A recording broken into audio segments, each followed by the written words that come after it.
Get this and get it straight. Crime is a sucker's road, and those who travel it wind up in the gut of the prison of the grave. This time I was in the country where the night should have been nothing but peace and quiet. But a pair of angry eagles changed all that. One was solid gold and too close to a battered corpse. The other weighed 160 pounds and was too quick with his fists. It happened like this. From the pen of Raymond Chandler, outstanding author of crime fiction, comes his most famous character in The Adventures of Philip Marlowe.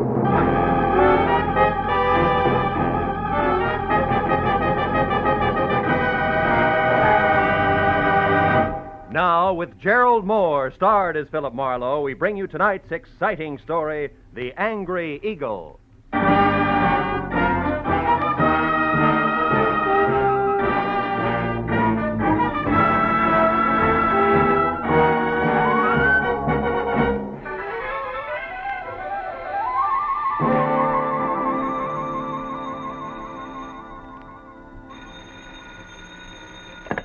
Hello. Mr. Philip Marlowe, please. Clover Lake, California calling. This is Marlowe. One moment, sir.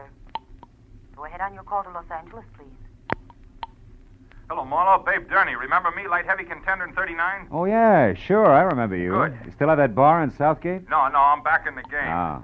Trainer this time for a welterweight that's good. His name's Danny Eagle, and he's another Barney Ross, believe me. No kidding. Yeah, but he's in trouble. Come on out, will you, Phil? Clover Lake's only 20 miles. You can be here by 6. It's just outside of Malibu, up on the hill. Well, what's your boy's trouble, babe? Plenty. And it could end up being his life. Now step on it, Phil. Oh, and listen, you're a sports writer from Detroit, not a private detective. You got it? Got it. Leaving now, babe.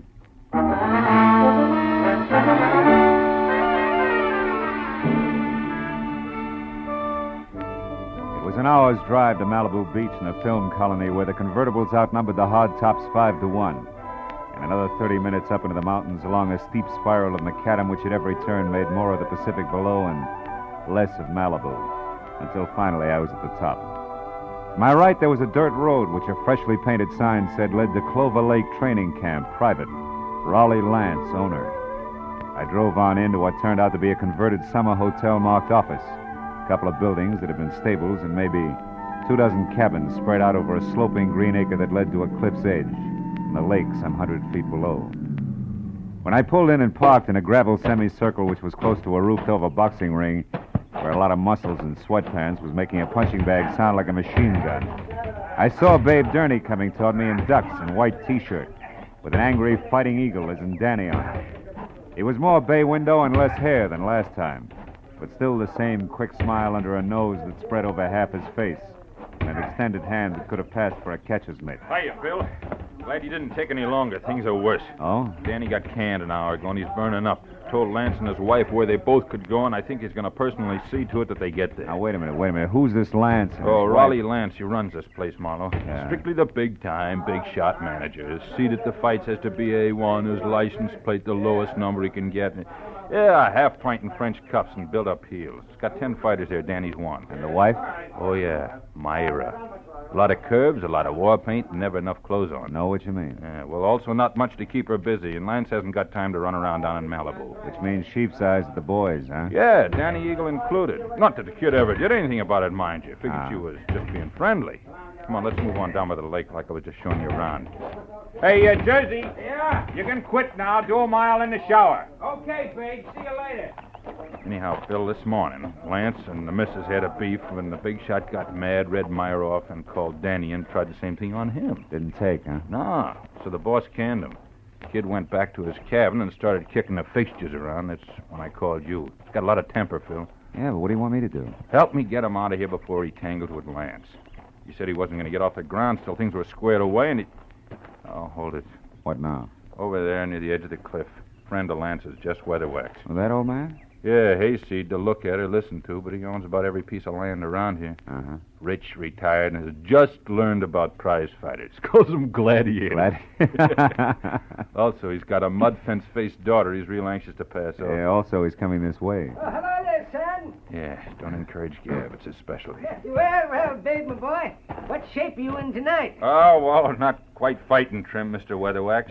I was just showing Mr. Marlowe here around the grounds. He's a sports writer. Sports writer? Yeah. Well, glad to make your acquaintance, Mr. Marlowe. Thank you. Yes, sir. When I think about what I've missed all these years not following the ring... Mr. Weathermarks, excuse me, but we're in a hurry. I want Mr. Marlowe to see the lake before it's dark. We'll see you at dinner or up at the lodge later, huh? Yes. I'll look forward to that. Goodbye. Yeah, bye, sir.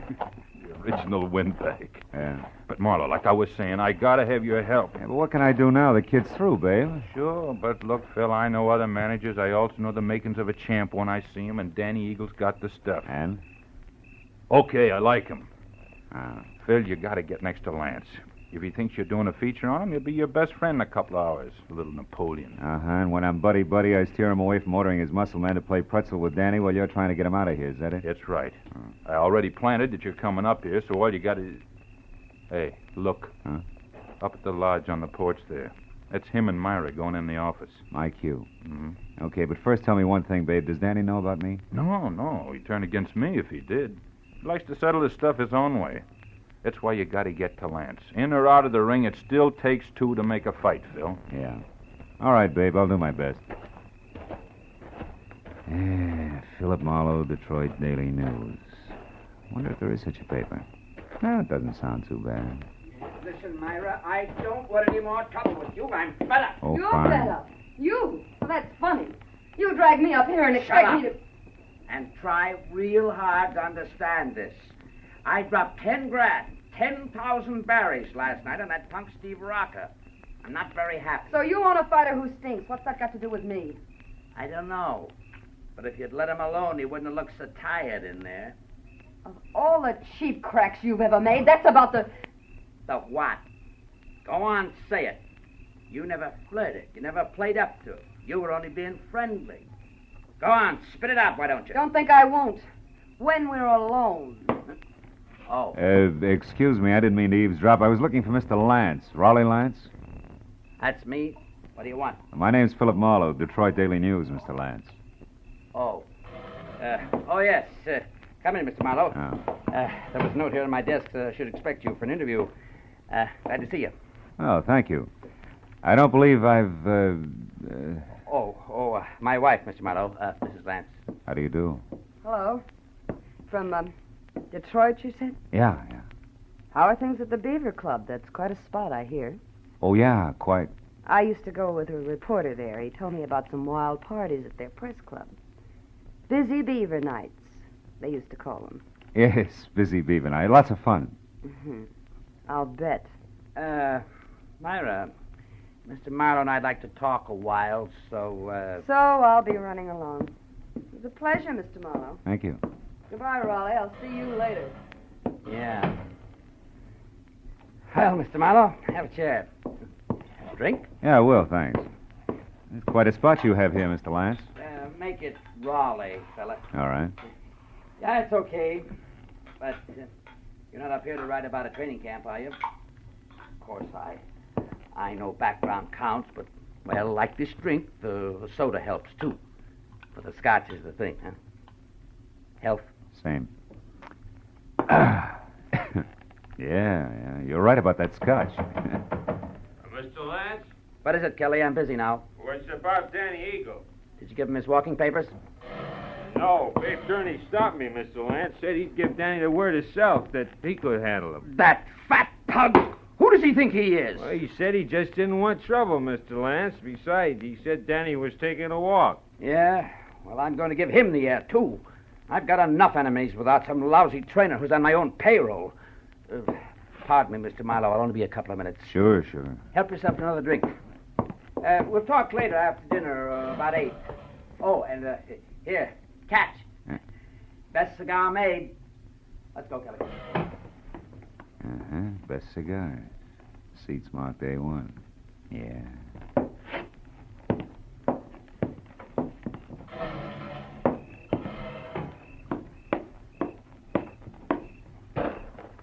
Hey, Huh? don't go away mad. My hubby always runs out on people, even private detectives. Slips, huh? Busy Beaver Night, indeed. I made it up. I never even heard of Detroit. Why'd you bait the trap? Lance, the jealous jerk, has threatened to hire a detective a half a dozen times. Oh. After all this fuss over Danny Eagle, you were about due. Well, Shall we walk? It's a nice night. Let's leave it that way, huh? What do you mean? Isn't Danny enough for one day? Listen, mister, you're starting off with 2 left feet. I was friendly with Danny Eagle, period. And Steve Rocker? The same. Only Steve was a little dull. A mind dedicated to comic books. All fighter. Not according to his last bout. Yeah. Rocco moved like he was drugged and collapsed in the 3rd, so it's my fault. Oh, the big shot is quite a loser. And don't bother with your next question. I can feel it coming. Why have I stuck? Yeah, well, it belongs here someplace. Well, I've stuck because... Well, because I thought that each battle was going to be our last. That sooner or later he'd have time for me. He's a busy guy, Myra. So was King Solomon, but he always had room for his wives. True, true. I thought this place was going to be our answer. Just the 2 of us, plus the peace and quiet of the country, with Malibu on hand for a change of pace. So what happens? Still busy, huh? Yeah. So busy that he spends 8 hours a day with Jess Weatherwax, a guy he never heard of until he started this camp, but a guy who thrills to hear the lives and loves of Raleigh Lance. And that leaves me with his daughter, Clementine, if I don't talk to the fighters. Clementine, whose shoes are number 9, with an IQ to match. Good night. Wait a minute, Myra. Where you going? Going as far as my cabin on an old-fashioned cry. Or maybe just an old-fashioned, I don't know which. Good night.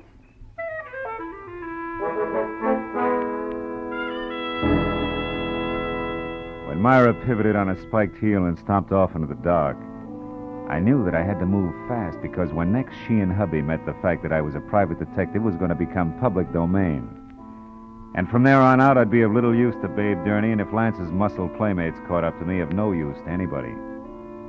I located Danny Eagle's cabin among half a dozen others, peeking out of a thick grove of pepper trees, showing light from a half-open door.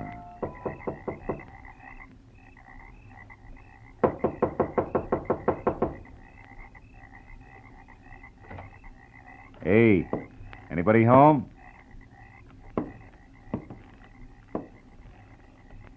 Inside, there was a closed valise on the edge of the only bed.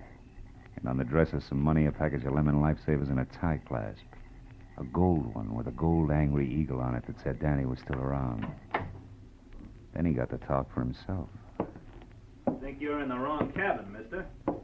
I haven't vacated yet. Well, don't you think it'd be easy all the way around if you did, Danny? Right now, I'm not looking for the easy way, mister. I've been walking and thinking about that. That and a pair of people I don't like. A pair I want to square myself with. Mr. and Mrs. Raleigh Lance. Oh!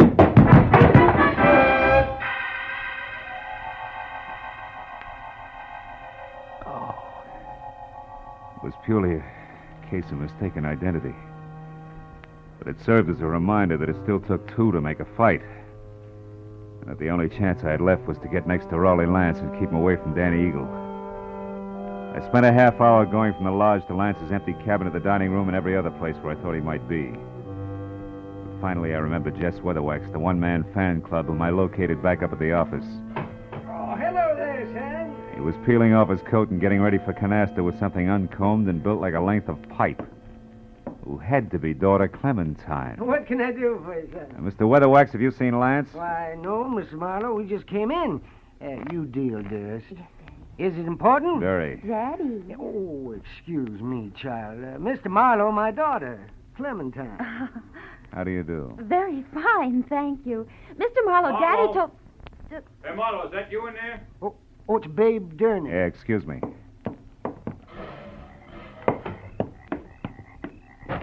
Phil, come with me, quick. What's wrong? Lance is dead, Marlowe. What? At the edge of the lake on the rocks. Accident? I don't know. Come on, Phil.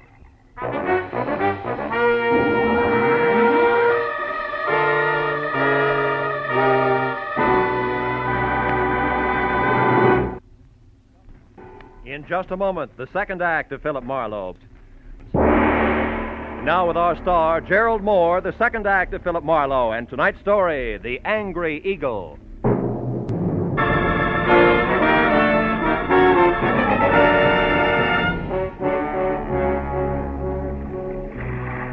Sharp lakeshore stones, like countless fighters' fists, had hammered all the life out of Raleigh Lance.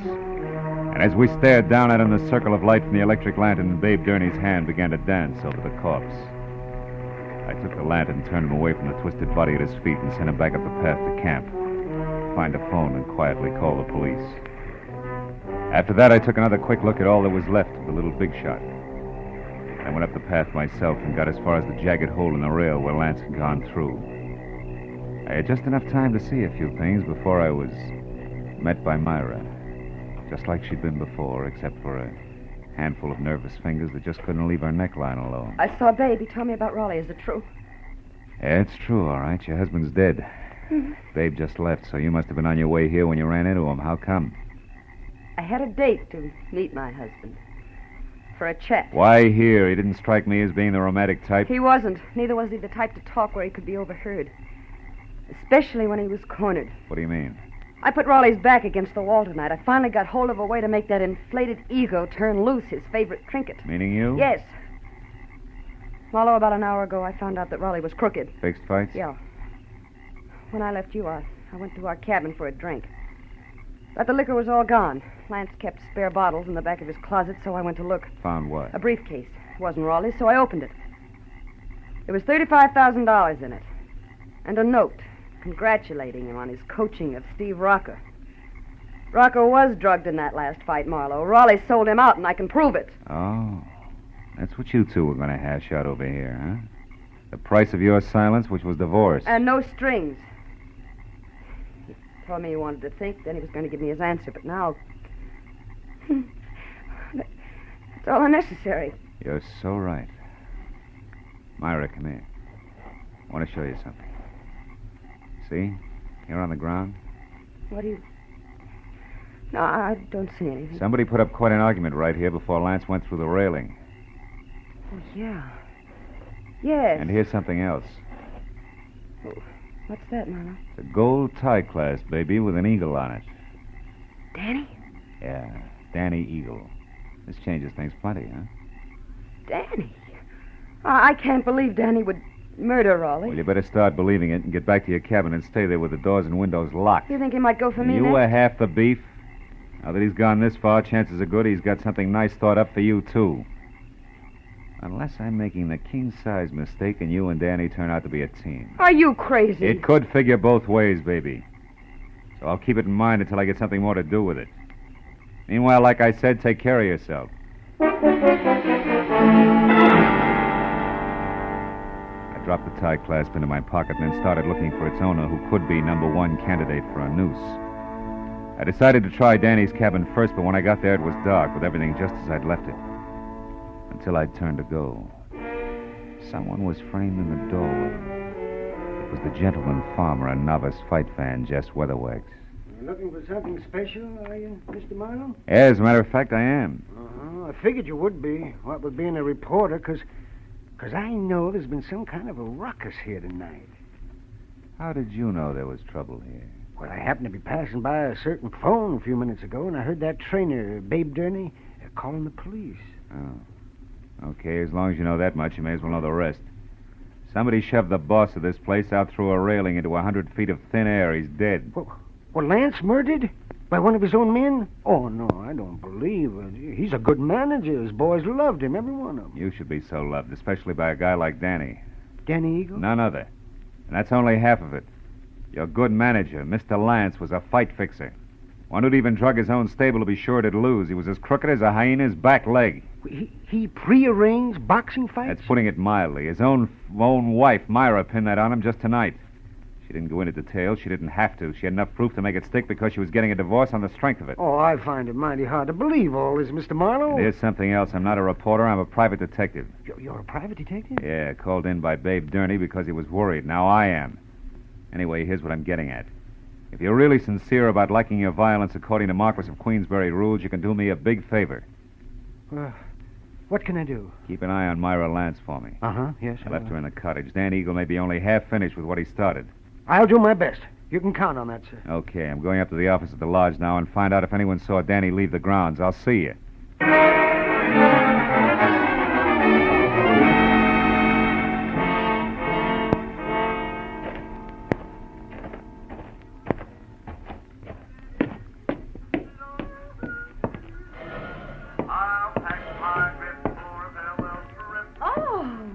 Hello there, Mr. Mr. Marlowe. Did you get enough story material from the box fighters? For a couple of novels, Clementine. You alone here? Well, I am now. My daddy and I were playing canasta, but he left a while back. Went off without his coat, too, see? I know. You've been here in the office ever since, huh? Why, yes. Why? Well, maybe you can help me. Did you... Gladly. But you've just got to help me first, Mr. Marlowe. Have you got a cigarette paper? A cigarette paper? You know, the makings. I'm Oh. trying to roll me a cigarette, ran out of mine. I found my daddy's tobacco, and then I absolutely emptied his coat pockets here looking for a paper, but there wasn't any. You wouldn't happen to No, have it. no, I'm afraid not, Clementine. Here, have one of mine. In fact, have two. Oh. Now, my question, huh? Did you happen to see Danny Eagle go out the... Go out? Out the what, Mr. Marlowe? Huh? Oh, never mind. Listen, Clementine, did this thing come out of your daddy's coat pocket, too? That old ticket stub? Yeah. Out of that little pocket in the big one on the right side, it was... Well, Mr. Marlowe, what's wrong? I don't know. But I better find out right now.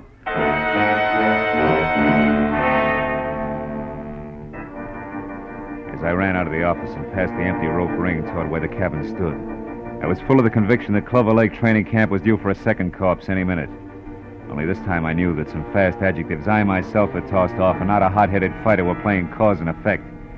As I made for the door of the Lance cabin, there was no help in the fact that my volunteer guard, Jess Weatherwax, was nowhere in sight. I called Myra's name twice and still got no answer. So I stepped back to go to work on the door with my shoulder when the lock turned from inside. What is it, Marlowe? What are you doing here?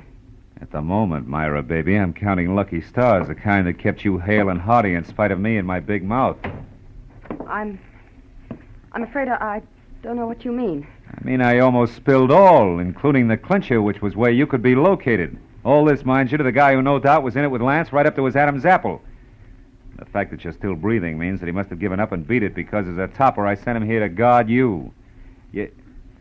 Say, what's the matter? Aren't you even curious? Why, yes, sure, of course. So am I, Marlowe. Don't move. Oh, no.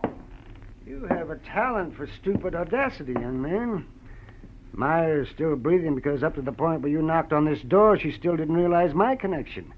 But when you showed up, I couldn't take a chance. I was forced to bring this gun into things and wait behind the door. Now, obviously, you both know. And I was so relieved you still had strength enough to open the door, Myra. I stepped in chin first and was happy about it. Well, I was afraid to warn you. Well, it's your move, Weatherwax. What'll it be? I have no choice. What? You'll have a lot of bodies to crawl out from under, Buster. Well, it won't be too hard. Danny's already framed for Raleigh's murder. Framed by whom? By Raleigh Lance himself. Oh, such a simple little plan. I worked it out as I worked out everything else around here.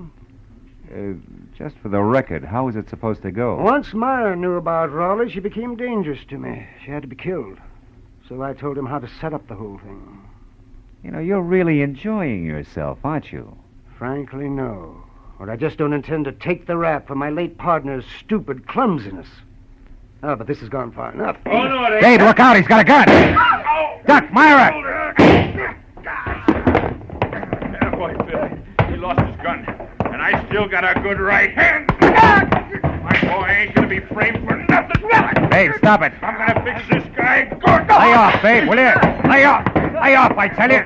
Lay off! Okay. You gotta tell us the rest. Come on, Weatherwax, talk. What actually happened on the path to the lake? Well? Lance set up the frame on Danny as I told him to by planting that eagle tie clasp at the weak spot in the rail. And then he made a lot of marks on the path, like there'd been a fight. Go ahead. And after that, he went over to kick the rail loose. He tripped and he fell. All because of those shoes of his with the hard, slick soles and built-up heels. Silly little man.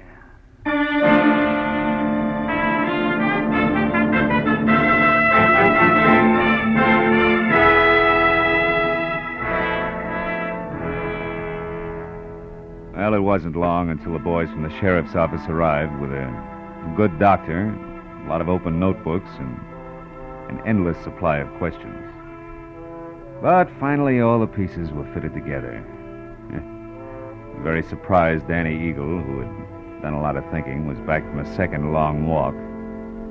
And the whole thing had boiled down to me, alone at the bedside of a heavy-jawed trainer, who had a happy look on his ugly puss for the first time that night. My boy's going to be champ now, Marlowe, thanks to you. Oh, thanks to you, babe. We were almost down for the count when you showed up. Hey, how's the shoulder? That's nothing. Hey, look, tell me something. How'd you back old Weatherwax into that corner? Oh, well, I found a ticket stub from his coat pocket with the number A2 on it. Weatherwax claimed that he'd never seen a fight or met Lance until the camp opened up here. But that stub proved that just a month ago, he sat right beside Lance. Yeah, that's right. Yeah. Lance always had seat A1 at the arena. Check. In short, Weatherwax was a liar who dropped his guard. And in this racket, you do that just once and you're out. Yeah. Hey, see that the Eagle keeps his guard up, will you, babe? I'm going to be betting on him from now on. Don't give it another thought. Good night, Phil. And I didn't give it another thought. Neither did I think about an arrogant little guy whose phony heels and twisted mind had dumped him into his own trap. Or about a fat gambler who traded in perverted victories and rotten, hopeless defeats. Instead, I thought about the sun coming up over the hills. And a nice big platter with a ham omelet on it. And then a good, solid 8 hours sleep. Nothing else. You know, sometimes I think I have no soul.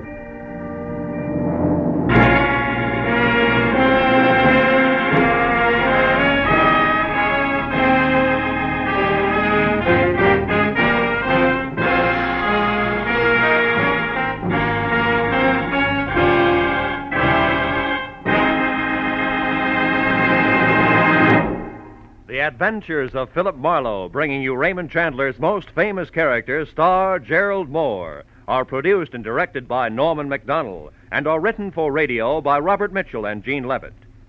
Featured in our cast tonight were Joan Banks, Barney Phillips, Wilms Herbert, Howard McNear, Elliott Reed, Frank Gerstle, and Ann Morrison. The special music is composed and conducted by Richard Arant. Be sure and be with us again next week when Philip Marlowe says... This time a nervous breakdown in a driving rain. A cape with a high collar and a tiny sliver of glass led me from the ballet and a beautiful dancer to the edge of a cliff and death.